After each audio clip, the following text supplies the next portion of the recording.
Exercise 1.6 first का first देखिए।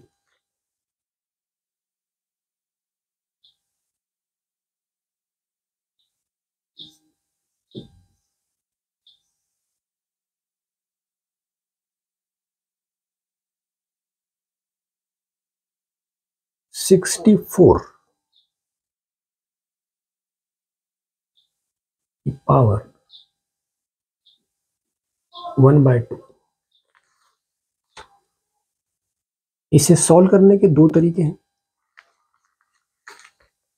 Number 1, 64 के बारे में हम जानते हैं कि 64 इज इक्वल टू 8 स्क्वायर। तो इसमें हमें आसानी रहेगी क्योंकि 2 और 2 कट जाएंगे। आप देखिए 64 के लिए हमने लिखा 8 स्क्वायर 64 के लिए, और ये एज इट इज। अब पावर की पावर होती है तो वो मल्टीप्लाई हो जाती है। 8 इन ब्रैकेट 2 इंटू 1/2। ये इस फॉर्मूले से होगी a की पावर m और फिर उसकी power n is equal to a की पावर mn। mn का मतलब m इंटू n। तो यहाँ 2 कैंसल आउट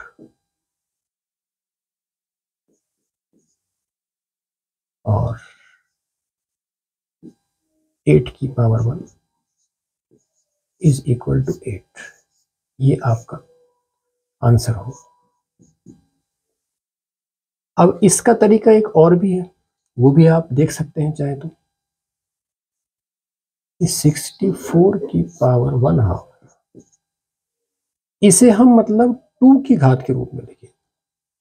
तो पहले आप रफ साइड में जा करके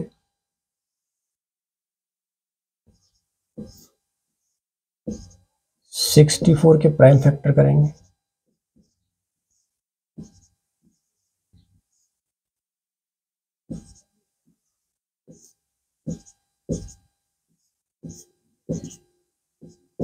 one two three four five six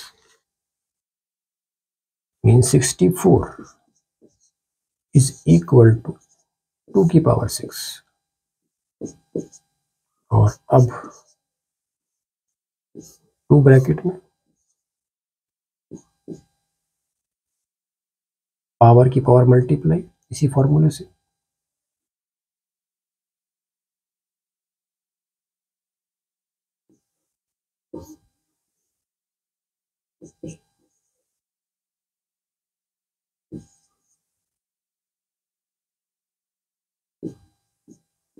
to one जा 2 3 जा और हमारे पास आया 2 की पावर 3 मीन्स 2 इंटू 2 इंटू 2 2 की पावर 3 8 आपका आंसर है। आप दोनों में से किसी भी तरीके से कर सकते हैं, नंबर सेम मिलेंगे। मगर एक बात का हमेशा ध्यान रखिए कि एग्जामिनेशन हॉल में आपके पास फिक्स टाइम होता है। अगर आप किसी भी एक सवाल को बेवजह ज़्यादा समय दे रहे हैं तो वही ये मानकर चलिए कि आपका दूसरा सवाल छूट रहा है। मुझे बहुत दुख होता है कि आप लोग साल भर स्कूल जाते हैं, ट्यूशन्स पढ़ते हैं, उसके बाद भी मतलब एग्ज़ाम में अच्छे नंबर नहीं ला पाते हैं। उसका कारण यह है कि एट दैट टाइम जब आप एग्ज़ाम दे रहे होते हैं तो आप कॉन्सेंट्रेट नहीं हो पाते। डर हो, घबराहट हो, विचलन हो, किसी भी कारण से आप मतलब वो नहीं कर पाते हैं जो सोच कर आए हैं या जितना आप में पोटेंशियल है। तो इस बारे में मैं आपसे एक बात कहना चाहता हूं कि जब तक मैं आपके साथ हूं तब तक आप इन सब बातों से दूर रहें, विश्वास के साथ आगे बढ़ते रहें। मैं आपके साथ हूं। तो अब अगला सवाल करते हैं।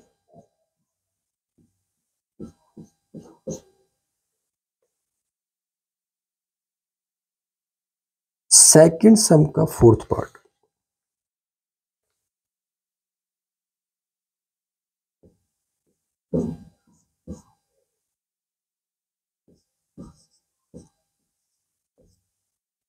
(125 की पावर -1/3। सबसे पहले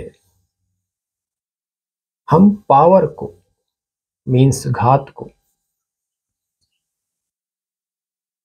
पॉजिटिव बनाएंगे और उसके लिए ये 125 अपॉन में चला जाएगा। तो अब ये घात हुई पॉजिटिव। आगे बढ़ते हैं।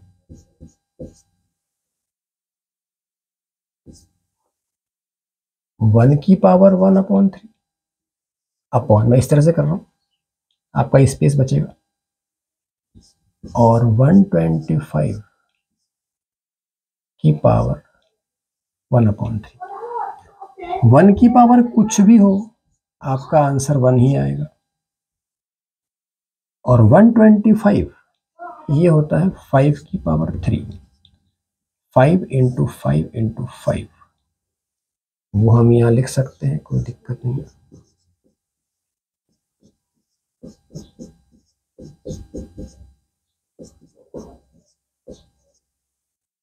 और ये पावर 1/3। उसके बाद इस सवाल की तरह ही सॉल्व हो जाएगा। 1/5 3 × 1/3 3 बनेगा। 1/5 की पावर 1 और फाइनली वी गेट 1/5। ये हुआ आपका आंसर। एक सवाल और देखिए।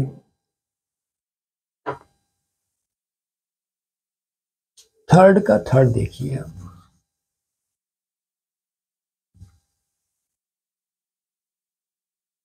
इस सवाल में आधार समान है और डिवाइड का केस है। तो जब इस तरह से बेस इक्वल हो और केस डिवाइड का हो, तो पावर जो होती है वो माइनस हो जाती है, सबट्रैक्ट। तो आप थर्ड का थर्ड देखिए।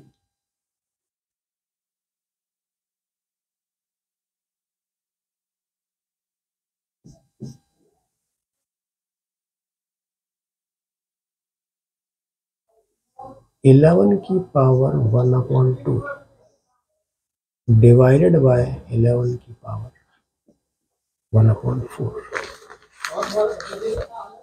तो हम लिखेंगे 11 की पावर 1/2 -1/4।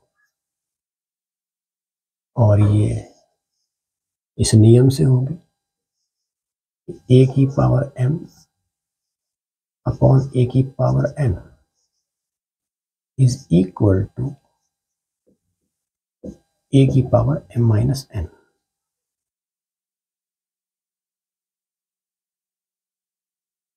अब 11 एज इट इज, 2 और 4 का एलसीएम, ये 4 आया। अब यहां क्या आएगा, अगर नहीं आता है तो आप समझ लीजिए रफ साइड में।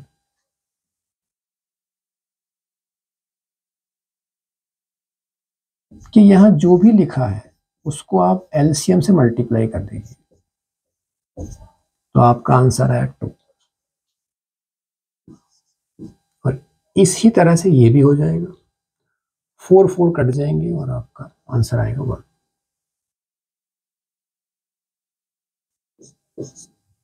तो अब 11 की पावर 1/4 ये हुआ आपका आंसर फाइनली।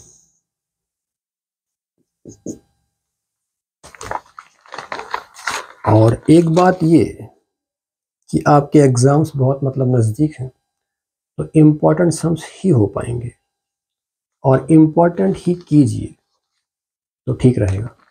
Thank you.